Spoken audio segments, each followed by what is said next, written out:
hoş geldiniz. Hazırsanız hiç vakit kaybetmeden doğrudan konunun derinliklerine dalalım. Bugün tarihin en efsanevi, en çok bilinen figürlerinden birini Hazreti Lut'u konuşacağız. Çoğumuz onun adını ya da o meşhur helak hikayesini bir şekilde duymuşuzdur, değil mi? Ama bu incelememizde sizi asıl şaşırtacak olan şey hikayenin kendisinden ziyade sonu. Çünkü biliyor musunuz, okuduğunuz antik metne göre bu adamın hayatının finali gerçekten akıl almaz derecede değişiyor. Hiç düşündünüz mü? Bir insanın hikayesi, sırf ona hangi kitaptan baktığınıza göre nasıl bu kadar farklı bitebilir? İşte bugünkü odak noktamız tam olarak bu. Hazreti Lut'un o fırtınalı, kronolojik destanını alacağız ve tamamen tarafsız, son derece yalın bir şekilde hem Kur'an hem de Tevrat metinleri üzerinden inceleyeceğiz. Amacımız kim hakla tartışması yapmak falan değil, bu iki devasa antik kaynağın aynı olayları ve bilhassa o son perdeyi nasıl anlattığını adım adım çözmek. Hikayenin temelleriyle İbrahim'in yeğeni Lut ile başlıyoruz. Lut, amcası İbrahim'in sadece sıradan bir akrabası değildi. Aynı zamanda o zorlu çöl yolculuklarında en sadık yoldaşıydı. İkili çok uzun süre omuz omuza seyahat ettiler. O dönemin zor şartlarına beraber göğüs gerdiler. Ama bilirsiniz, bazen işler büyüdükçe sorunlar da büyür. Göçebelik ve ticaret onlara ciddi bir zenginlik getirdi. Sürüleri inanılmaz çoğaldı, malları, mülkleri arttı. Fakat bu bolluk çok geçmeden bir krize dönüştü. İbrahim'in çobanlarıyla Lut'un çobanları arasında "burası benim otlağım, burası benim suyum" diye kavgalar patlak vermeye başladı. Kavgaların daha da çirkinleşmesini istemeyen bu iki bilge adam, barışı korumak için zor ama gerekli bir karar aldı. Yollar ayrılmalıydı. Tam bu noktada amca ile yeğen arasındaki o tarihi nezaket gerçekten inanılmazdır. İbrahim büyük bir alçak gönüllülükle "bütün topraklar senin önünde. Gel ayrılalım. Sen sola gidersen ben sağa gideceğim" diyor. Yani koskoca topraklarda ilk seçim hakkını yeğenine veriyor. Lut da şöyle bir etrafına bakıyor ve gözüne en güzel gelen yeri seçiyor. Mısır toprakları gibi sulak, yemyeşil, adeta cennetten bir köşe olan Şeria Ovası'nı ve çadırlarını doğuya, o meşhur Sodom kentinin hemen yakınına doğru taşıyor. İkinci perdemiz, günahkar şehir Sodom. Açıkçası oldukça karanlık bir yere geldik. Şöyle anlatayım. Sodom, sadece zenginliğiyle değil, sınır tanımayan taşkınlıklarıyla ve rızaya dayanmayan korkunç şiddet olaylarıyla ün salmış bir yerdi. Şehre dışarıdan gelen bir yabancı olan Lut, bu ahlaki çöküşün ortasında kalıyor. Özellikle şehre dışarıdan gelen savunmasız yolculara yapılan zorbalıkları gördüğünde büyük bir isyana başlıyor. Hatta halkın karşısına geçip onlara "dünyalarda sizden önce hiç kimsenin yapmadığı bir hayasızlığı mı yapıyorsunuz?" diyerek açıkça meydan okuyor. Ama tahmin edersiniz ki bu sözlerin halk üzerinde hiçbir etkisi olmuyor. Toplum artık kendi koyduğu sınırların çok ötesine geçmiş durumda. Lut'un o haklı uyarılarını umursamadıkları gibi bir de üstüne dalga geçiyorlar. Hatta "eğer bu vaazları kesmezsen seni şehirden kovarız" diye açık açık tehdit ediyorlar. Anlayacağınız Lut, bu karanlık ve tehlikeli şehrin içinde günden güne tamamen yalnızlaşıyor. Gelelim olayların kontrolden çıktığı yere. Meleklerin gizemli ziyareti ve yaklaşan kıyamet. Gökyüzünden insan kılığına bürünmüş gizemli yabancılar, yani melekler iniyor ve Sodom'un yıkım haberini ilk olarak İbrahim'e veriyorlar. Düşünsenize, yeğeni orada yaşıyor. İbrahim dehşete kapılıp hemen bir pazarlığa oturuyor.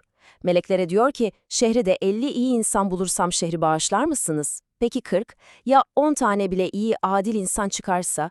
Ama ne acıdır ki o koca şehirde kurtarılmaya değecek sadece 10 kişi bile yok. Melekler İbrahim'in yanından ayrılıp Sodom'a indiklerinde Lut onları hemen fark ediyor. Şehrin o karanlık yapısını, sokakların ne kadar tehlikeli olduğunu çok iyi bildiği için bu yakışıklı, dikkat çekici yabancıların başına ne geleceğini saniyesinde anlıyor. Onları kalabalığın elinden kurtarmak için de büyük bir gizlilikle kendi evine misafirliğe davet ediyor.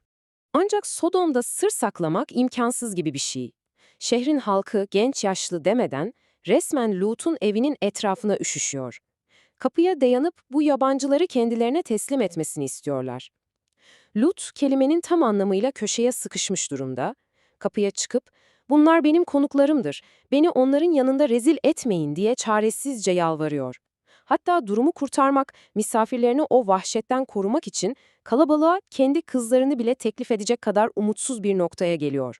Kalabalık durmak bilmiyor, kapıyı kırıp içeri girmeye çalışıyorlar.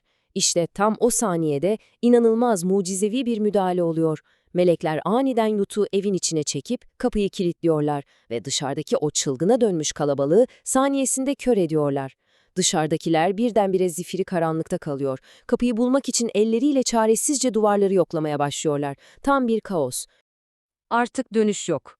Büyük yıkım ve kaçış başlıyor. Melekler o an gerçek kimliklerini açıklıyor ve Lut'a şehri hemen şu saniye terk etmesi gerektiğini söylüyorlar. Buradaki zaman çizelgesi gerçekten nefes kesici. Gecenin kör karanlığında büyük bir panikle kaçış başlıyor. Şafak sökerken Lut ve ailesi ancak şehrin sınırlarına ulaşabiliyorlar.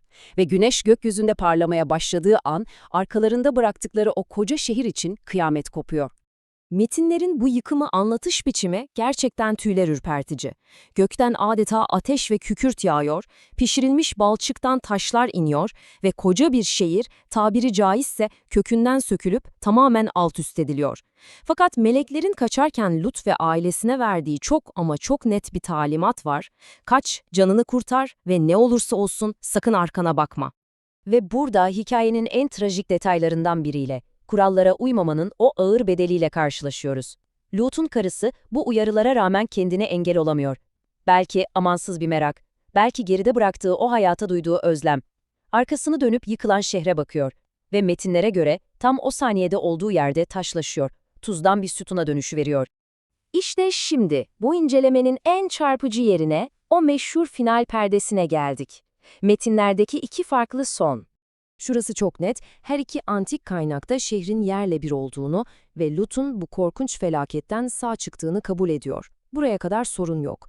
Fakat felaketin külleri yere indiğinde, işte o an Lut'un hikayesinin nasıl bittiğine dair iki metin bize tamamen başka dünyalar, iki apayrı gerçeklik sunuyor. Kur'an geleneği bu felaketi, kötülüğe karşı kesin bir ahlaki zafer ve ilahi adaletin tecellisi olarak noktalıyor. Lut ve beraberindeki iyiler kurtulmuş, mesaj verilmiştir. Ancak Tevrat geleneğine baktığımızda hikaye bitmiyor. Aksine bizi dağlık bir bölgedeki ıssız bir mağaraya götürüyor. Ve orada insan doğasının en sarsıcı, en rahatsız edici hayatta kalma mücadelelerinden birini önümüze seriyor. Tevrat'ın yaratılış bölümündeki kayıtlar durumun nötr bir şekilde şöyle aktarır. Lut iki kızıyla birlikte bir mağaraya sığınmıştır. Kızlar yaşanan o muazzam felaketten o kadar etkilenirler ki, dünyadaki tüm erkeklerin öldüğünü, geriye sadece kendilerinin kaldığını düşünürler. İnsan soyunun tamamen yok olacağı paniğiyle umutsuz bir plan yaparlar. 2 gece üst üste babalarına şarap içirerek onu sarhoş ederler ve bilinci yerinde olmayan babalarından hamile kalırlar. Bu aşırı sınırları zorlayan, çaresizlik dolu planın solunda doğan çocuklara Moab ve Benammi adı verilir. Peki neden bu isimler bu kadar önemli? Çünkü bu çocuklar sıradan bebekler değiller. İlerleyen yüzyıllarda tam o bölgede İsrailoğullarının komşusu olacak iki büyük ulusun, Moablıların ve Ammonluların ataları oluyorlar. Şimdi bakın, burası gerçekten büyüleyici. Tevrat, bu son derece çarpıcı, hatta tabu sayılacak olayı anlatırken, okuyucuya anında ahlaki bir vaaz vermiyor, yargılamıyor, lanetlemiyor. Bunu sadece çevredeki o komşu ulusların nasıl ortaya çıktığını açıklayan çok nötr, çok düz bir tarihi belge, bir soy kütüğü gibi kayda geçiriyor. Yok olmamak için atılan ilkel ve çaresiz bir adım olarak bırakıyor sayfalarında. Ve işte ulaştığımız son nokta. Bir yanda kötülüğün cezalandırıldığını ve iyilerin kurtarıldığını anlatan pırıl pırıl bir ahlaki adalet metni. Diğer yandaysa kıyametin ortasında kalmış insanların soyu sürdürme içgüdüsüyle yaptıkları o karanlık, çıplak tarihi kayıt. Binlerce yıl geçmiş olsa bile bu metinler insan doğasını ve inancı nasıl algıladığımızı şekillendirmeye devam ediyor. Sizce geçmişi ve gerçeği okuma biçimimiz tamamen hangi kitabın sayfalarını çevirdiğimize mi bağlı? Üzerine düşünmeye değer, öyle değil mi? Bir sonraki incelememizde görüşmek üzere, hoşça kalın.